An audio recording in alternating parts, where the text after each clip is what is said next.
হযরতে সালাবা রাদিয়াল্লাহু তাআলা আনহুকে যখন রাসূলুল্লাহ সাল্লাল্লাহু আলাইহি ওয়াসাল্লাম তাড়িয়ে দিলেন, সালাবা পাগলের মতো হয়ে গেল।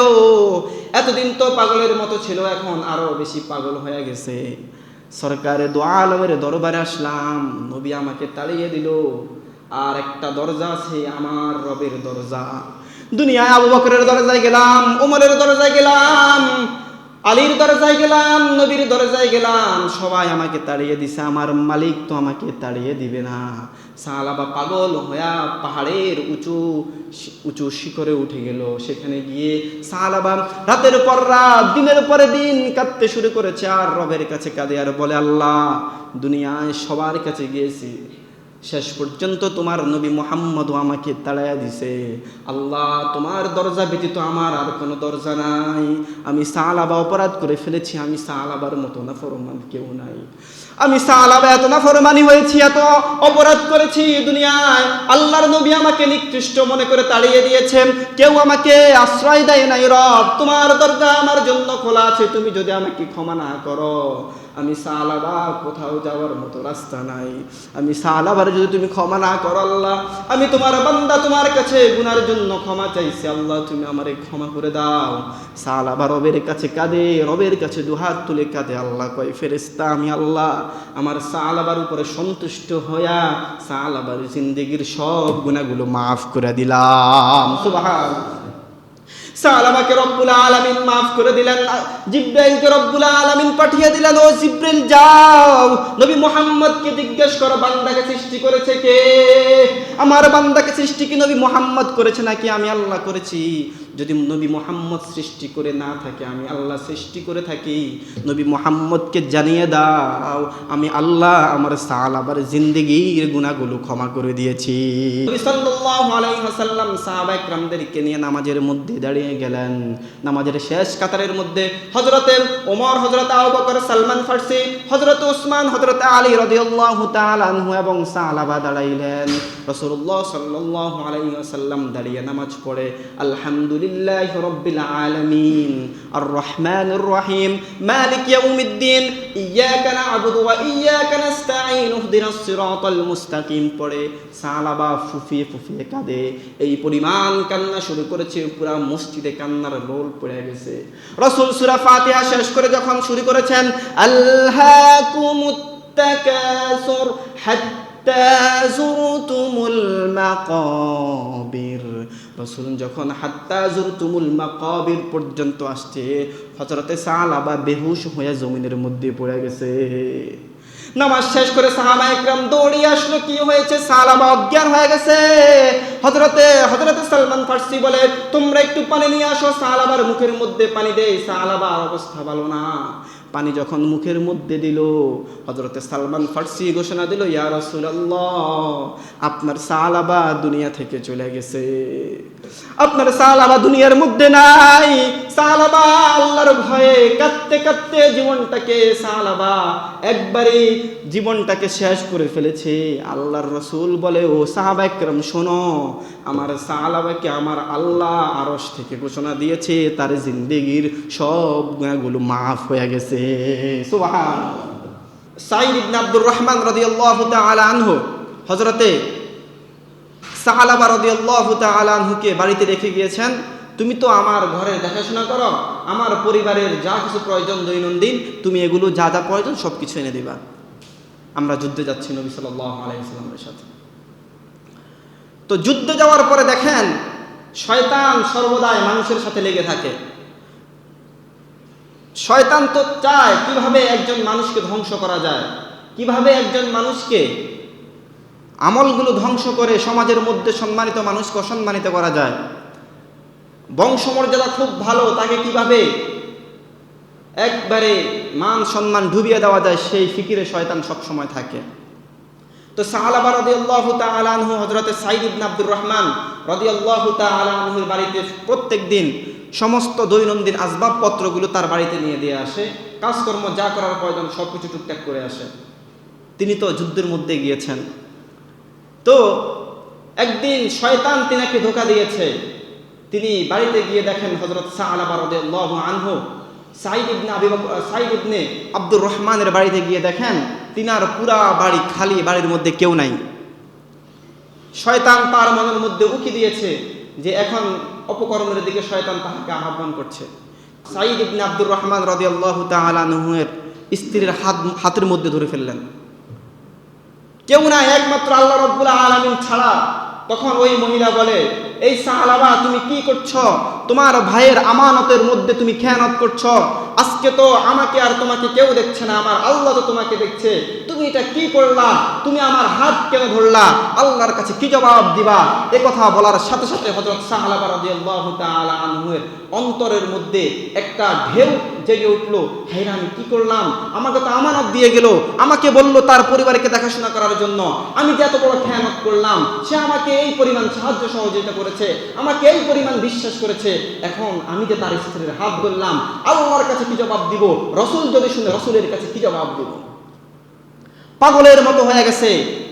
এক পর্যায়ে মাতালের মতো হয়ে তিনি ওইখান থেকে বের হয়ে তওবা তওবা এই শব্দ বলতে বলতে তিনি পুরা মদিনার মধ্যে পাগলের মতো দৌড়াদৌড়ি করতেছে।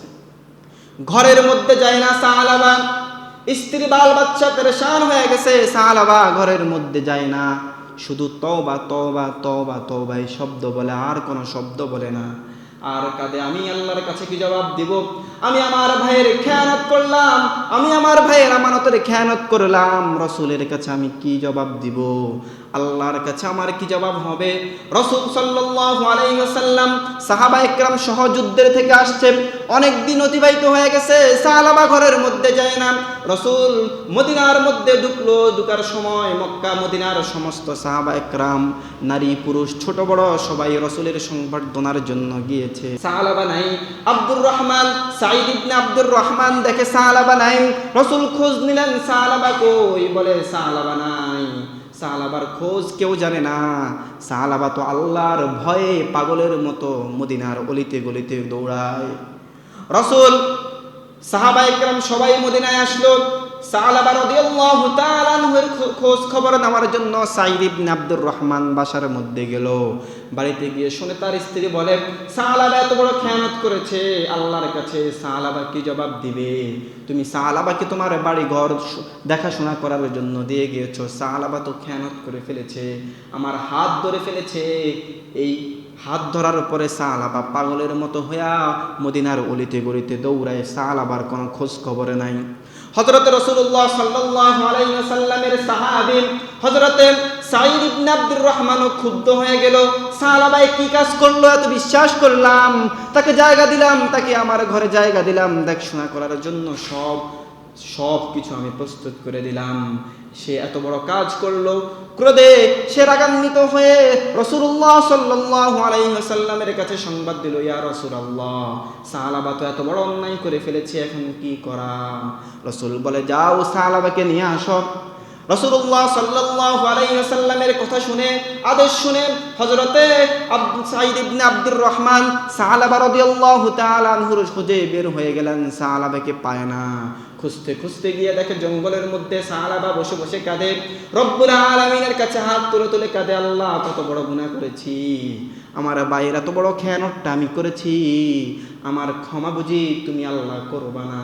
আমাকে যদি ক্ষমা না করো তাহলে আমি জনপদে আমার পরিবারের কাছে যাব না।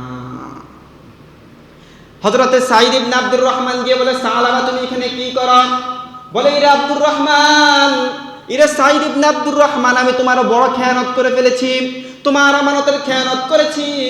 আমি তোমার কাছেও মাপ পাবো না, রাসূলের কাছেও পাবো না, আমার আল্লাহর কাছেও পাবো না। আমার কি জবাব হবে? আমাকে তুমি যদি ক্ষমা না করো তাহলে আমাকে কেউ ক্ষমা করবে না। হযরতে সাঈদ ইবনে আব্দুর রহমান বলে, আসো আসো, নবী তোমাকে ডাকছে, আসো। বলে, আমি যাব না, আমি মদিনার মানুষের সামনে মুখ দেখাতে পারবো না। একটা শর্ত আছে, যদি তুমি আমার হাতগুলোকে ভালো করে পিছন থেকে বেঁধে, আমার পাগুলোকে পিছন থেকে হাত আর পাও একসাথে বেঁধে রশির মধ্যে লাগিয়ে টেনে টেনে যদি তুমি আমাকে মদিনায় নিতে পারো তাহলেই আমি যাব, এর আগে আমি যাব না। আমি যাব না। আমার মতো খেয়ানতকারী আর দুনিয়াতে কেউ নাই।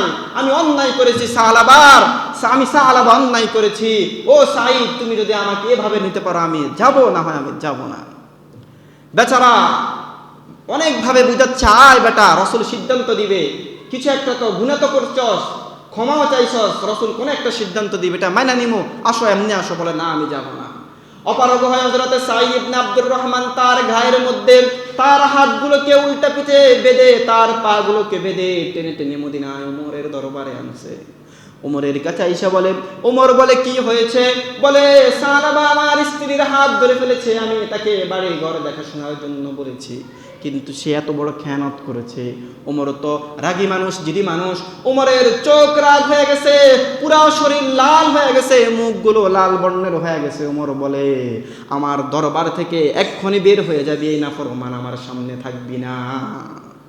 আমার সামনে থাকার এক বিন্দু পরিমাণ তোর অধিকার নাই, এখান থেকে বের হয়ে যা। কত বড় জালেম, কত বড় অপরাধ করেছিস, তোকে দিয়েছে বাড়ি দেখার জন্য, তুই তার স্ত্রীর হাত ধরলি।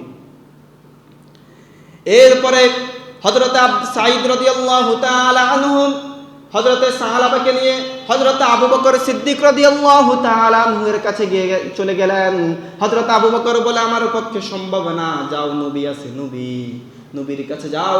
হযরতে সাহাবা মনে করেছে হয়তো নবীর জামাতা হযরতে আলী ইবনে আবি তালিব রাদিয়াল্লাহু তাআলা আনহু হয়তো আমাকে সাহায্য করবে, কোন একটা উত্তম পরামর্শ দিবে, উত্তম একটা সিদ্ধান্ত করে দিবে। হযরতে আলী রাদিয়াল্লাহু তাআলা আনহু এই কথা শোনার পরে বলে, আমার কাছেও তোমার জায়গা নাই, যাও হাবিবে কিবরিয়ার কাছে যাও, রাসূলের কাছে যাও। রাসূলের কাছে যাওয়ার পরে রাসূল বলে, কি হয়েছে? বলে, ইয়া রাসূলুল্লাহ, শয়তান আমাকে ধোঁকা দিয়েছে, আমি ধোঁকার মধ্যে পড়ে এই কাজ করে ফেলেছি। রাসূল বলে, যা নাফরমান, আমার দরবারে থেকে চলে যা, আমার দরবারে তোর জায়গা নাই। নৈরাশ সাহাবা নৈরাশ হয়ে গেছে, আবু বকরের কাছে গেল, ওমরের কাছে গেল, আলীর কাছে গেল, সর্বশেষ মনের মধ্যে বড় আশা নিয়ে দো জাহানের বাদশা সরকার দু আলমের কাছে গেল। সরকার দু আলম বলল, যাও এখানে, যাও এখান থেকে যাও, আমার দরবারে তোমার জায়গা নাই, তুমি কত বড় নাফরমানি করেছো। হযরতে সালাবা রাদিয়াল্লাহু তাআলা আনহুকে যখন রাসূলুল্লাহ সাল্লাল্লাহু আলাইহি ওয়াসাল্লাম তাড়িয়ে দিলেন, সালাবা পাগলের মতো হয়ে গেল। এতদিন তো পাগলের মতো ছিল, এখন আরো বেশি পাগল হয়ে গেছে। সরকারে দু আলমের দরবারে আসলাম, নবী আমাকে তাড়িয়ে দিল, আর একটা দরজা আছে, আমার রবের দরজা। দুনিয়ায় আবু বকরের দরজায় গেলাম, ওমরের দরজায় গেলাম, আলীর দরজায় গেলাম, নবীর দরজায় গেলাম, সবাই আমাকে তাড়িয়ে দিছে, আমার মালিক তো আমাকে তাড়িয়ে দিবে না। সাহাবা পাগল হইয়া পাহাড়ের উঁচু শিখরে উঠে গেল। সেখানে গিয়ে সাহাবা রাতের পর রাত, দিনের পরে দিন কাঁদতে শুরু করেছে, আর রবের কাছে কাঁদে আর বলে, আল্লাহ, দুনিয়ায় সবার কাছে গিয়েছি, শেষ পর্যন্ত তোমার নবী মুহাম্মদ আমাকে তাড়াইয়া দিছে। আল্লাহ, তোমার দরজা ব্যতীত আমার আর কোনো দরজা নাই। আমি সালাবা অপরাধ করে ফেলেছি, আমি সালাবার মতো নাফরমান কেউ নাই। আমি সালাবা এত নাফরমানি হয়েছি, এত অপরাধ করেছি দুনিয়ায়, আল্লাহর নবী আমাকে নিকৃষ্ট মনে করে তাড়িয়ে দিয়েছেন, কেউ আমাকে আশ্রয় দেয় নাই। রব, তোমার দরজা আমার জন্য খোলা আছে, তুমি যদি আমাকে ক্ষমা না করো, আমি সালাবা কোথাও যাওয়ার মতো রাস্তা নাই। আমি সালাবার যদি তুমি ক্ষমা না করো, আল্লাহ, আমি তোমার বান্দা, তোমার কাছে গুনার জন্য ক্ষমা চাইছি, আল্লাহ তুমি আমারে ক্ষমা করে দাও। সালাবা রবের কাছে কাঁদে, রবের কাছে দুহাত তুলে কাঁদে। আল্লাহ কয়, ফেরেশতা, আমি আল্লাহ আমার সালাবার উপরে সন্তুষ্ট হইয়া সালাবার জিন্দেগীর সব গুনাহগুলো মাফ করে দিলাম। সুবহানাল্লাহ। সালাবাকে রব্বুল আলামিন মাফ করে দিলেন। জিব্রাইলকে রব্বুল আলামিন পাঠিয়ে দিলেন, ও জিব্রাইল যাও, নবী মুহাম্মদকে জিজ্ঞেস করো, বান্দাকে সৃষ্টি করেছে কে? আমার বান্দাকে সৃষ্টি কি নবী মুহাম্মদ করেছে নাকি আমি আল্লাহ করেছি? যদি নবী মুহাম্মদ সৃষ্টি করে না থাকে, আমি আল্লাহ সৃষ্টি করে থাকি, নবী মুহাম্মদকে জানিয়ে দাও, আমি আল্লাহ আমার সালাবার জিন্দেগীর গুনাহগুলো ক্ষমা করে দিয়েছি। সুবহানাল্লাহ। জিব্রাইল আইসা বলে, ইয়া রাসূলুল্লাহ, আল্লাহ তো সাহাবাকে মাফ করে দিছে, আপনি তাড়াইয়া দিছেন। আল্লাহ সাহাবাকে ক্ষমা করে দিছে, আপনি তাড়াইয়া দিছেন। নবী হযরতে ওমরকে ডাকে, ওমর, আবু বকর, তাড়াতাড়ি আসো, ওই পাগল সাহাবা কই আছে? মদিনায় তো তাকে দেখা যায় না, যাও তাকে নিয়ে আসো। মদিনার মধ্যে সাহাবা ইকরাম তাকে খুঁজতে খুঁজতে বেহুশ, কোথাও সাহাবা ইকরাম তাকে পায় না, কোথায় সাহাবা, কোথায় কি? আল্লাহর নবীর সাহাবী হযরত ওমর যাইতে যাইতে মদিনার কৃষি জমির কাছে গিয়ে মানুষকে জিজ্ঞেস করে, সালাবা নামে কাউকে চিনুনি? বলে, সালাবা নামে কাউকে চিনি না, কিন্তু একজন পাগলকে দেখছি, ওই পাগল শুধু সারাদিন ক্ষমা ক্ষমা করে আর কাঁদে। বলে, আল্লাহ আমাকে ক্ষমা করো। তুমি ক্ষমা করতে পারবা, দুনিয়ার কেউ ক্ষমা করতে পারবে না। বলে, হ্যাঁ এটাই সালাবা। সে কই? আমাদেরকে তার ঠিকানা দাও। বলে, জানি না সে কই থাকে, কিন্তু রাতের বেলায়, রাত যখন গভীর হয়, এই গাছের নিচে এসে বসে বসে ওই সালাবা কাঁদে কাঁদে আর বলে, আল্লাহ আমাকে ক্ষমা করে দাও। ওমর, আবু বকর, আলী, হযরতে সালমান ফার্সি সবাই সালাবার জন্য রাত পর্যন্ত অপেক্ষা গাছের কাছে। রাত গভীর হয়ে গেল, সালাবাকে দেখতে পায় না। গভীর রাত, হঠাৎ করে কান্নার আওয়াজ। সেজদার মধ্যে কেদানি কাটতেছে আর বলতেছে, আল্লাহ নবী তাড়িয়ে দিয়েছে, নবীর কাছেও আমি ঠাঁই পাই না। আবু বকরও তাড়িয়ে দিয়েছে, ওমর তাড়িয়ে দিয়েছে। রব, তুমি বুঝি এখনো আমাকে ক্ষমা করবা না? সাহাবা একরাম গিয়ে সালাবার হাত ধরে বলল, সালাবা, আল্লাহর নবী তোমার জন্য আমাদেরকে মদিনা থেকে প্রেরণ করেছে। সুবহানাল্লাহ। বলে, তোমরা আসছো, কি হয়েছে? আমি কেন যাব মদিনায়? আমি তো গুনাহগার, নবী আমাকে তাড়িয়ে দিয়েছে, আমি যাব না। আল্লাহর নবীর সাহাবী বলে, রে রাসূল পাঠাইছে, তোমার ব্যাপারে সিদ্ধান্ত আসমান থেকে আসছে। সালাবা রাদিয়াল্লাহু তাআলা আনহুম এরপরে তাদের সাথে মদিনায় রওনা দিল। মদিনায় রাতের বেলা আসতে আসতে ফজরের সময় হয়ে গেছে। বিলাল রাদিয়াল্লাহু তাআলা আনহু আযান দিলেন। আযান দেওয়ার পরে ইকামত হলো। ইকামত হওয়ার পরে নবী সাল্লাল্লাহু আলাইহি ওয়াসাল্লাম সাহাবা একরামদেরকে নিয়ে নামাজের মধ্যে দাঁড়িয়ে গেলেন। নামাজের শেষ কাতারের মধ্যে হযরতে ওমর, হযরতে আবু বকর, সালমান ফার্সি, হযরতে উসমান, হযরতে আলী রাদিয়াল্লাহু তাআলা আনহু এবং সালাবা দাঁড়াইলেন। রাসূলুল্লাহ সাল্লাল্লাহু আলাইহি ওয়াসাল্লাম দাঁড়িয়ে নামাজ পড়ে, আলহামদুলিল্লাহি রাব্বিল আলামিন, আর রহমানির রহিম, মালিক ইয়াউমিদ্দিন, ইয়্যাকা না'বুদু ওয়া ইয়্যাকা নাস্তাঈন, ইহদিনাস সিরাতাল মুস্তাকিম পড়ে সালাবা ফুফিয়ে ফুফিয়ে কাঁদে। এই পরিমাণ কান্না শুরু করেছে, পুরা মসজিদে কান্নার রোল পড়ে গেছে। রাসূল সূরা ফাতিহা শেষ করে যখন শুরু করেছেন, আল্লাকুমুত তাকাসুর হাত্তা যুরতুমুল মাকাবির, রাসূল যখন হাত্তা যুরতুমুল মাকাবির পর্যন্ত আসছে, হযরতে সালাবা বেহুশ হয়ে জমিনের মধ্যে পড়ে গেছে। নামাজ শেষ করে সাহাবা একরাম দৌড়িয়ে আসলো, কি হয়েছে? সালাবা অজ্ঞান হয়ে গেছে। হযরতে সালমান ফার্সি বলে, তোমরা একটু পানি নিয়ে আসো। সালাবার মুখের মধ্যে পানি দেয়, সালাবার অবস্থা ভালো না। পানি যখন মুখের মধ্যে দিল, হযরতে সালমান ফার্সি ঘোষণা দিল, ইয়া রাসূলুল্লাহ, আপনার সালাবা দুনিয়া থেকে চলে গেছে, আপনার সালাবা দুনিয়ার মধ্যে নাই। সালাবা আল্লাহর ভয়ে কাঁদতে কাঁদতে সালাবা একবারে জীবনটাকে শেষ করে ফেলেছে। আল্লাহর রাসূল বলে, ও সাহাবা একরাম শোনো, আমার সালাবাকে আমার আল্লাহ আরশ থেকে ঘোষণা দিয়েছে, তার জিন্দেগির সব গুনাহগুলো মাফ হয়ে গেছে। সুবহানাল্লাহ।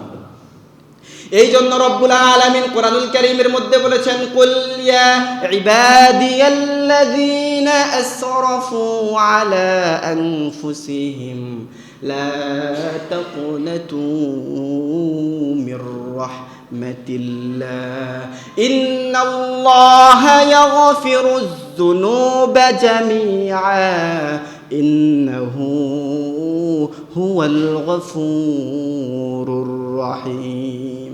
রব্বুল আলামিন বলে, বান্দা শুনো, দুনিয়ায় তুমি কত বড় নাফরমান হতে পারো, কত বড় তুমি নাফরমান হতে পারো, কত বড় তুমি গুনাহ করতে পারো। তুমি জিনা করেছো, ব্যভিচার করেছো, মানুষ হত্যা করেছো, একজন নয়, দুইজন নয়, লক্ষ লক্ষ মানুষ তুমি হত্যা করেছো। তুমি সুদের কারবারে জীবনটাকে তুমি বিলিয়ে দিলা। সুদ খাইতে খাইতে তোমার 60 বছর 70 বছর হয়ে গেছে। মদ, ইয়াবা, জুয়া খেলতে খেলতে তোমার জীবনটাকে তুমি কাটিয়ে দিয়েছো। দুনিয়ার মানুষ তোমাকে ছি ছি করে, দুনিয়ার সমাজ তোমাকে সমাজ থেকে বহিষ্কার করে দিছে, দুনিয়ার সমাজ তোমার বিরুদ্ধে ঐক্যবদ্ধ হয়েছে। এই সমাজে এই নাফরমানকে রাখা যাবে না, এই সমাজে এই বদকারকে রাখা যাবে না, এই দেশে এই বদকারকে রাখা যাবে না। তাকে সমাজ থেকে মানুষ তাকে জনবিচ্ছিন্ন করে দিছে। বান্দা, দুনিয়ার মানুষ তোমাকে জনবিচ্ছিন্ন করতে পারে, কিন্তু আমার দরজা তোমার জন্য খোলা আছে। আমার দরজা তোমার জন্য খোলা আছে, লা তাকুনাতু মির রাহমাতিল্লাহ, আমার রহম সর্বদাই তোমার দিকে তাকিয়ে আছে।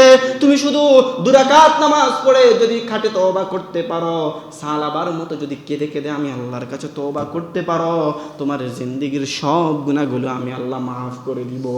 সুবহানাল্লাহ। মদিনায় সাহাবায়ে কেরাম, রাসূল ঘোষণা দিয়েছে সাহাবাকে মাফ করে দেওয়া হয়েছে। মদিনায় রাসূল বলে, ও সাহাবারা, তোমরা সাহাবার দাফন কাফনের ব্যবস্থা করো।